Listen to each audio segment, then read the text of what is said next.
उत्पत्ति एकादशी व्रत कथा। उत्पत्ति एकादशी का व्रत हेमंत ऋतु में मार्गशीर्ष मास के कृष्ण पक्ष गुजरात महाराष्ट्र के अनुसार कार्तिक कृष्ण पक्ष को करना चाहिए। इसकी कथा इस प्रकार है।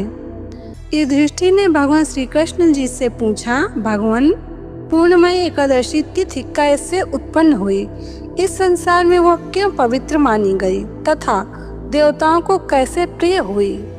श्री भगवान बोले, कुंती नंदन, प्राचीन समय की बात है। सतयुग में मूर नामक दानव रहता था।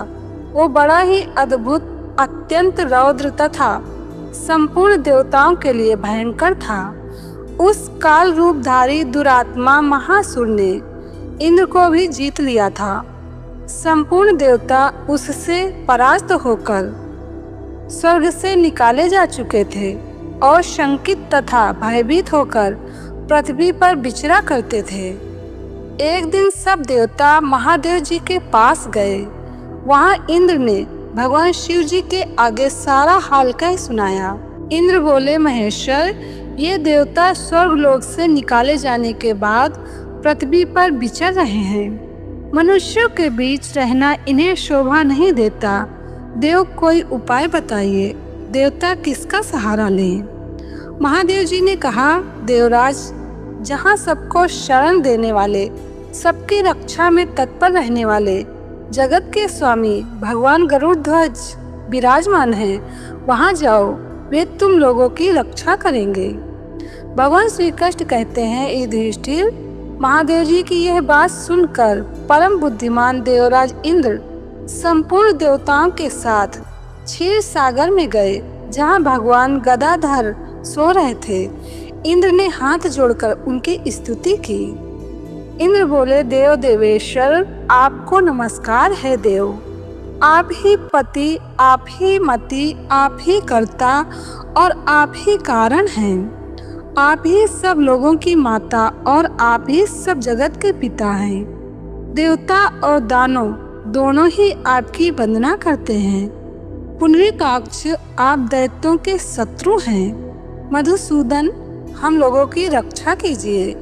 प्रभु जगन्नाथ, अत्यंत उग्र स्वभाव वाले महाबली मूर नामक दैत्य ने इन संपूर्ण देवताओं को जीतकर स्वर्ग से बाहर निकाल दिया है। भगवान देव देवेश्वर, शरणागत वत्सल देवता भयभीत होकर आपकी शरण में आए हैं। दानवों का विनाश करने वाले कमल नयन भक्त वत्सल देव देवेश्वर जनार्दन, हमारी रक्षा कीजिए, रक्षा कीजिए। भगवान शरण में आए हुए देवताओं की सहायता कीजिए। इंद्र की बात सुनकर भगवान विष्णु जी बोले, देवराज, ये दानव कैसा है, उसका रूप और बल कैसा है तथा उस दुष्ट के रहने का स्थान कहाँ है। इंद्र बोले, देवेश्वर, पूर्व काल में ब्रह्मा जी के वंश में तालजंघ नामक एक महान असुर उत्पन्न हुआ था, जो अत्यंत भयंकर था। उसका पुत्र मूर्दानव के नाम से विख्यात है। वो भी अत्यंत उत्कृष्ट, महापराक्रमी और देवताओं के लिए भयंकर है। चंद्रावती नाम से प्रसिद्ध एक नगरी है, उसी में स्थान बनाकर वो निवास करता है। उस दैत्य ने समस्त देवताओं को परास्त करके उन्हें स्वर्गलोक से बाहर कर दिया है। उसने एक दूसरे की इंद्र को स्वर्ग के सिंहासन पर बैठाया है। अग्नि, चंद्रमा, सूर्य, वायु तथा वरुण भी उसने दूसरे ही बनाए हैं। जनार्दन, मैं सच्ची बात बता रहा हूँ, उसने सब कोई दूसरे ही कर लिए हैं। देवताओं को तो उसने उनके प्रत्येक स्थान से वंचित कर दिया है। इंद्र की यह बात सुनकर भगवान जनार्दन को बड़ा क्रोध आया। उन्होंने देवताओं को साथ लेकर चंद्रावती नगरी में प्रवेश किया। भगवान गदाधर ने देखा कि दैत्यराज बारंबार गर्जना कर रहा है और उससे परास्त होकर संपूर्ण देवता दसों दिशाओं में भाग रहे हैं। अब वह दानव भगवान विष्णु जी को देखकर बोला, खड़ा रहे, खड़ा रहे।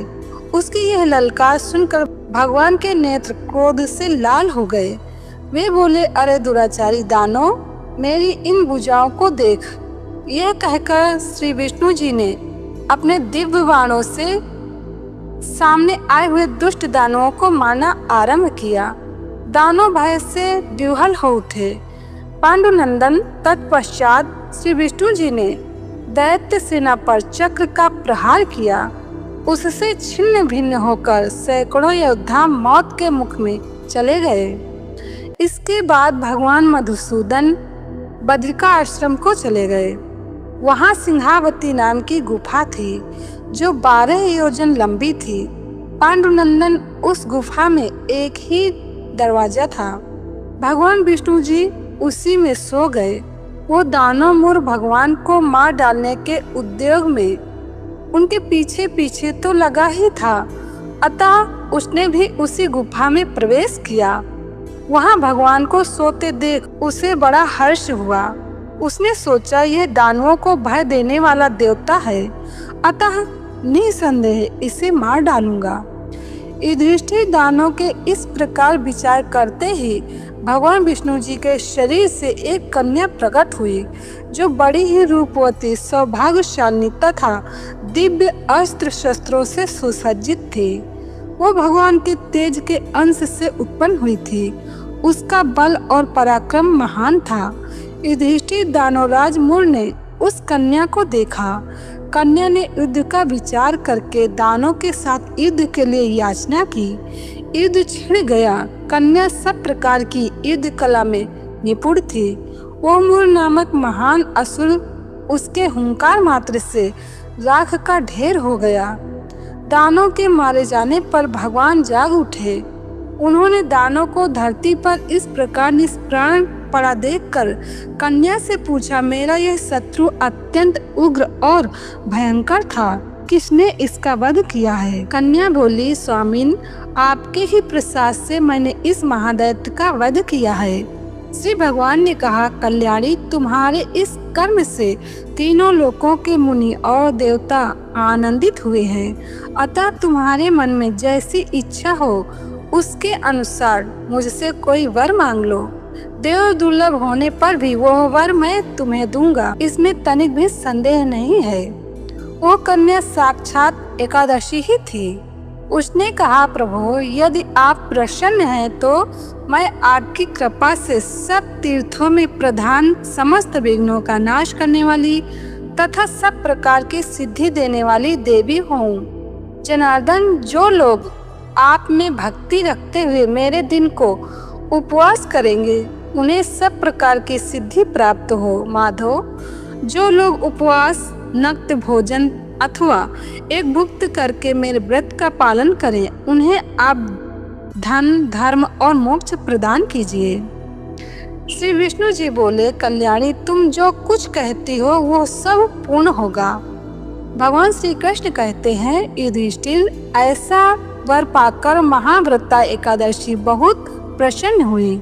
दोनों पक्षों की एकादशी समान रूप से कल्याण करने वाली है। इसमें शुक्ल और कृष्ण का भेद नहीं करना चाहिए। यदि उदय काल में थोड़ी सी एकादशी, मध्य में पूरी द्वादशी और अंत में किंचित त्रयोदशी हो तो वो त्रिस्पर्शा एकादशी कहलाती है। वो भगवान को बहुत ही प्रिय है। यदि एक त्रिस्पर्शा एकादशी को उपवास कर लिया जाए तो 1000 एकादशी व्रतों का फल प्राप्त होता है तथा इसी प्रकार द्वादशी में पारण करने पर 1000 गुना फल माना गया है। अष्टमी, एकादशी, षष्ठी, तृतीय और चतुर्दशी ये यदि पूर्व तिथि से विद्ध हो तो उनमें व्रत नहीं करना चाहिए। परिवर्तनी तिथि से युक्त होने पर ही इनमें उपवास का विधान है। पहले दिन में और रात में भी एकादशी हो तथा दूसरे दिन केवल प्रातः काल एक दंड एकादशी रहे तो पहली तिथि का परित्याग करके दूसरे दिन की द्वादशी युक्त एकादशी को ही उपवास करना चाहिए। ये विधि मैंने दोनों पक्षों की एकादशी के लिए बताई है। जो मनुष्य एकादशी को उपवास करता है वो वैकुंठ धाम में जाता है, जहाँ साक्षात भगवान गरुड़ध्वज विराजमान रहते हैं। जो मानव हर समय एकादशी के महात्म्य का पाठ करता है उसे 1000 गौदान के पुण्य का फल प्राप्त होता है।